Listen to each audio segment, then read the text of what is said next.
বলছি কয়েকদিন ধরে আমরা সবাই টিভিতে দেখছি টুলু মণ্ডলের বাড়িতে টাকার পাহাড় পাওয়া গেছে। আর আমিও জানি, যেহেতু আমি একজন কন্ট্রাক্টর, সেও বড় ধরনের বড় মাপের কন্ট্রাক্টর।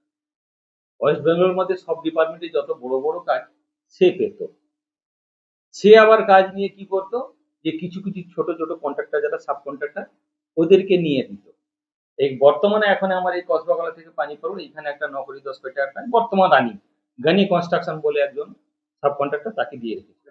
তবে আমি আমি যতটুকু দেখেছি, ও ওর কাছ থেকে সাবেক কাজ নিয়ে মানে ক্যাশ টাকা এনে এখানে লেবার সাপ্লাইয়ারদেরকে পেমেন্ট করবে। তার মানে আমি আমি যতটুকু ভাবছি যে আহ, টুলু মন্ডলের কালো টাকার মধ্যে এদের কিছু বাহানা আছে। আমার মনে হয় এই যে গানি কনস্ট্রাকশন, একেও প্রেসার পড়লে মনে হয় এর ঘরেও হয়তো কয়েকশো টাকা কোটি টাকা বেরোবে, যতটুকু আমি দেখছি। কারণ যে ও লেবারকে সাপ্লায়ারকে যেভাবে ক্যাশে পেমেন্ট করছে, তাহলে যে টাকাটা পাচ্ছে সেটা কোথায় যাচ্ছে, এটা আমার ধারণা। বাকি আমিও একজন কন্ট্রাক্টর, আমিও এই টুলু মন্ডলের এগেনস্টে একটা কেস করেছিলাম 2025 5-এর মাসে। কেস করেছিলাম এই কসবাগলা আলমগীর রাস্তার এই কাজের ব্যাপারে। তো তার অথচ কাগজ টাগজ মানে অফিসিয়ালি যে কাগজটা টেন্ডারে চায়, তার অনেক কিছু কাগজ না থাকা সত্ত্বেও তাকে কাজটা পাইয়ে দেওয়া হলো। টুলু মন্ডল, মানে ওই মন্ডল সাবুদ্দিন বাবু, ডকুমেন্টস আছে আমার কাছে। ওটা কনস্ট্রাকশনটা হচ্ছে Mondal stone product private limited. Tulu ওরা ইয়ে আছে, ওই যে কাজটা যে পেয়েছে, এটা হচ্ছে তার ওয়ার্কার। কাজটা যে পেয়েছে টেন্ডার দিয়ে পেয়েছে। এবারে এই কাজটা সে পায় না। এবারে আমি যখন কমপ্লেন করতে যাই, আমাকে অভিষেক বাবুর অফিসে ডাকা হলো। 3-4 ঘন্টা বসিয়ে রেখে সুমিত এসে বললো, দাদা আপনি একটু বেশি লাফালাফি করছেন, আপনি কেসটা উইথড্র করে নেন, আপনার বিষয়টা আমি দেখছি। হ্যাঁ, আমি হাইকোর্ট করেছিলাম, এই হাইকোর্টের সব যাবতীয় ফাইল সব আছে। আমি তার এগেইনস্টে হাইকোর্ট করেছিলাম, আমাকে যেভাবে চমকালো ধমকালো, আমি ভয়ে এসে উইথড্র করে নিতে হবে। কত সালে এটা উইথড্র? এটা 25 সালের 6 মাসে।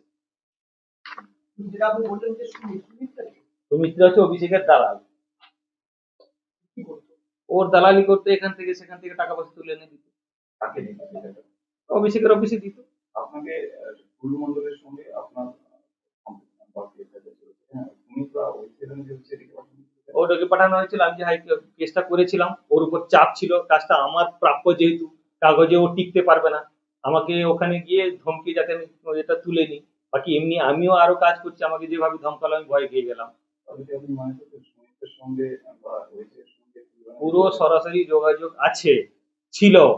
যদি এই বিষয়ে আমাকে কমপ্লেন করতে হয় থানায়, আমি পুরো একদম লিখিত জমা দিব যে সম্পর্ক ছিল। আর বাকি কিছু অফিসারদের মধ্যেও আমার মনে হয় আছে, সেটা আমি হয়তো নাম টাম বলবো না। আমি যতটুকু জানি ওখানেও কিছু যদি খোলতাড় হয়, ওদের ঘরেও টাকার বস্তা বেরোবে। তবে নাম বলবো না, যদি সুযোগ হয় দাদার টোল ফ্রি নাম্বার আছে, দাদা মাসে একবার কোথায় বসেন যাবো দেখা করবো, আমি সব বলবো। হ্যাঁ, সরকার তো পরিবর্তন হয়েছে, সেক্ষেত্রে কি আপনারা আপনাদের এই সমস্যাগুলো তুলে ধরবেন? দেখুন, আমরা যেহেতু কন্ট্রাক্টর, আমরা জেনে শুনেও হয়তো বলতে গিয়েও বলতে পারি না। আমাদের অনেক দুর্বলতা থাকে। আজকে বাধ্য বলছি, 20 বছর ঠিকাদারি করেও কিছু করতে পারিনি।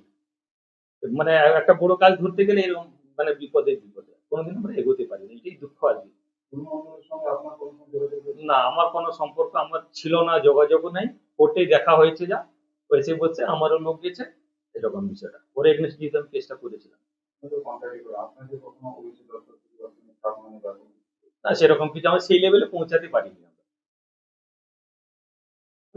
সরকারি আধিকারিকরা কি এখন আমি এই বিষয়ে যখন অফিসকেও বলেছি যে স্যার এটা হচ্ছেটা কি, আমার ডকুমেন্ট থাকা সত্ত্বেও আমি কাজটা পাচ্ছি না, ও পেয়ে যাচ্ছে কি করে, তো ওনারা বললেন আমাদের কিছু করার থাকবে না বাবু, আমাদের চাপ আছে। এখন যখন ওখানে গিয়ে বললাম, তো ও বললো আপনি বেশি লাফালাফি করছেন। আপনি সুমিত বলছি। আমি 2 বার গেছি, একবারই ডাকা হয়েছে। এমনি আমি অন্য কাজে, আমার যেহেতু রাজনীতির সঙ্গে জড়িত ছিলাম, কি বলা হয়েছিল অফিসে? ওখানে আমি বললাম যে এরকম দাদাকে এই বিষয়টা জানাবো, কাজটা আমি যেহেতু পাচ্ছি না, এগেনস্টে কেস করেছি, তাও কিছু হচ্ছে না, কি করবো, যেহেতু আমি দলটা করি, কি করতে হবে। তো বসুন বসুন বললো। 3 ঘন্টা খানি পরে সুমিত এলো, বললো যে দাদা বলেছে আপনি বেশি লাফালাফি করছেন, আপনি কেসটা উজ্জ্বল করে নেন, আপনার বিষয়ে আমরা দেখবো। তখন আপনি তৃণমূলেই করতেন। হ্যাঁ, টুলু মন্ডল এখনো এখানে কাজ করছে। এইখানে আমার ঘরের পিছনে কাজ করছে, 9.5 টাকার কাজ এখনো করছে, টুলু মন্ডলে হয়ে ওই গনি কনস্ট্রাকশন বলে সে করছে। কাজটা কিন্তু ওর নামে আছে, এ সাবে নিয়ে করছে। আমি মুখ্যমন্ত্রীকে অনুরোধ করব দাদা হিসাবে বা আমাদের মুখ্যমন্ত্রী হিসাবে, যে এইটুকু দেখা, এইসব কন্ট্রাক্টরকে ধরলে আমার মনে আরো টাকার পাহাড় বেরোবে, আমার মন বলছে। গাড়ি কন্ডাক্টর গনি কনস্ট্রাকশন ওই একই বীরভূমি। আমাদের এখানে পুরোহিতের কাজ করছে। এই তো এইখানে অনেক, এইখানেই কাজ করছে, এই তো আমার 100 মিটারের মধ্যে এই দোকানে তার ওই বাড়ি। রাস্তা তৈরি হয়েছে। এই তো কসমোবালা থেকে পানি পাবে। কত কিলোমিটার রাস্তা? এটা ধরুন 9 কিলোমিটার রাস্তা, কত টাকা টেন্ডার? এটা 10 কোটি টাকার কাছে। এছাড়া আমি তো কাজের ক্ষেত্রে কোনো কি গাফিলতি?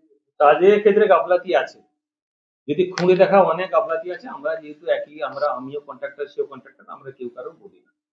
আর আমরা ভালো করলেও আমাদের পেমেন্টের ক্ষেত্রে বহু ঝামেলা হয়। তারা অর্ধেক রাস্তা করলেও তাদের স্পেশাল কোটা চলে আসে পেমেন্ট করার জন্য। আপনি মনে করছেন এটাও এক বছর আগে হয়েছে। আপনি মনে করছেন কোনো বিরুদ্ধে অভিযোগ করেছেন? হ্যাঁ, তার কনস্ট্রাকশনের নাম বলুন। তার নাম হচ্ছে মন্ডল, তার হচ্ছে Mondal stone product private limited.